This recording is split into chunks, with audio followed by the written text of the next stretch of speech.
Três tradições para pronunciar a Bíblia hebraica existiam no primeiro milênio da Era Comum, cada uma com seu próprio sistema de vocalização escrita.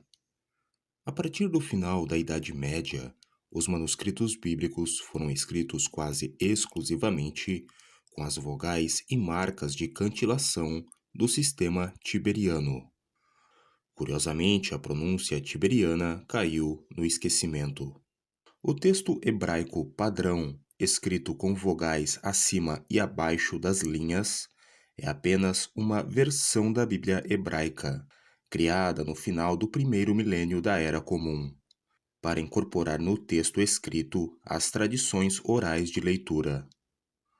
Outras tradições usavam símbolos diferentes para expressar as vogais, porém eram anexadas mais ou menos do mesmo modo que o texto massorético. Em um período anterior, o texto consonantal da Bíblia hebraica era um tanto instável. Por exemplo, a tradução grega da Septuaginta reflete um modelo diferente para muitos livros, como, por exemplo, o final de Êxodo ou os livros de Jeremias e Esther. Da mesma forma, o Pentateuco samaritano também preserva um texto um tanto diferente. A descoberta dos manuscritos do Mar Morto demonstrou que o Pentateuco samaritano e a Septuaginta não podem ser vistos simplesmente como corrupções de um original hebraico puro. Em vez disso, devemos falar de uma extensa pluriformidade de tipos de textos bíblicos que existiam nos tempos antigos. Os repositórios de Qumran tinham lado a lado textos semelhantes às várias versões mencionadas acima, além de uma série de outros que não sobreviveram aos tempos modernos. De qualquer forma, eles também continham muitos pergaminhos que refletem um texto muito próximo do texto massorético e podem ser considerados precursores do texto massorético. Em contraste, fora de Qumran, todos os textos da Antiguidade Tardia que vieram à luz pertencem ao que os estudiosos chamam de texto proto-massorético, o que significa que eles são idênticos ao nosso texto massorético em sua forma consonantal. Um bom exemplo de tal texto é o pergaminho de En-Gedi, que foi devastado por um incêndio há cerca de 1400 anos e agora é legível graças a uma complexa análise digital. Esse pergaminho possui um texto que inclui parte do livro de Levítico e foi desenrolado virtualmente vários anos atrás. Essa uniformidade mostra que grandes esforços foram feitos em alguns círculos, possivelmente pelas autoridades do templo, que tinham o objetivo de preservar um texto estável. Após a destruição do templo no ano 70 da Era Comum, o texto proto-massorético foi a única tradição de texto escrito que continuou a ser transmitida nas comunidades judaicas. Essa tradição de texto, no entanto, foi lida de acordo com várias tradições diferentes, transmitidas oralmente. No período medieval, conhecemos três principais tradições de leitura oral, que era a tradição babilônica, a tradição palestina e a tradição tiberiana. Aqui é utilizado o termo Palestina por se tratar de um período em que a maioria dos judeus estavam na diáspora. Numerosos manuscritos bíblicos medievais sobreviveram representando essas tradições de leitura oral, com diferentes sistemas de sinais de vocalização. A pontuação babilônica era conhecida como Nikud Bavli. A pontuação palestina era conhecida como Nikud Eretz Israel.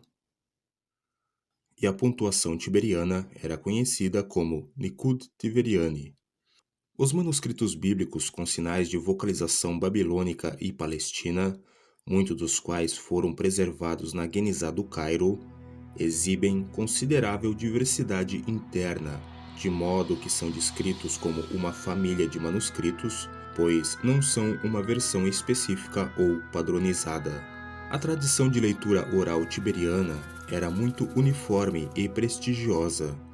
O sistema de sinais de vocalização criado para representá-lo era conhecido como vocalização tiberiana, eventualmente se tornou dominante, e textos com a vocalização tiberiana e os sinais de cantilação são o que conhecemos como texto massorético.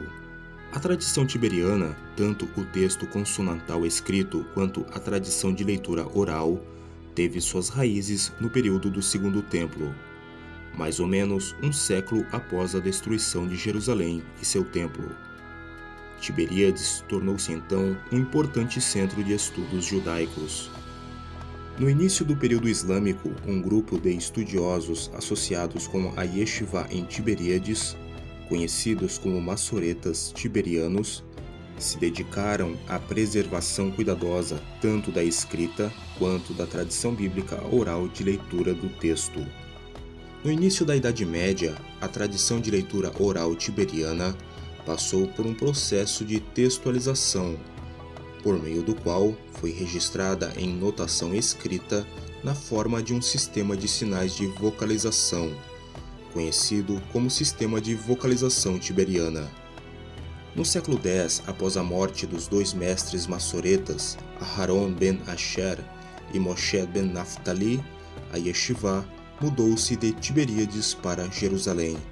Nesse ponto, a versão textualizada dessa tradição de leitura oral tornou-se canonizada, e este processo envolveu o fim da tradição de leitura oral, e a transferência de sua autoridade passou para o sinal de vocalização escrito, que posteriormente passou a ser lido por comunidades judaicas com diferentes tradições de pronúncia. Esta perda da tradição de leitura oral tiberiana e a transferência de sua autoridade para o sistema de vocalização escrito recebe pouca atenção acadêmica. Porém, essa mudança é de grande importância na história da Bíblia hebraica e na história da língua hebraica. Após a perda da tradição oral, o sistema de sinais de vocalização tornou-se um fóssil escrito. Os acadêmicos tentaram reconstruir como era a tradição de leitura oral antes de cair no esquecimento. Eles tentaram fazer isso examinando os manuscritos medievais, em particular aqueles contendo tratados massoréticos, textos gramaticais antigos e transcrições da tradição oral para a escrita árabe.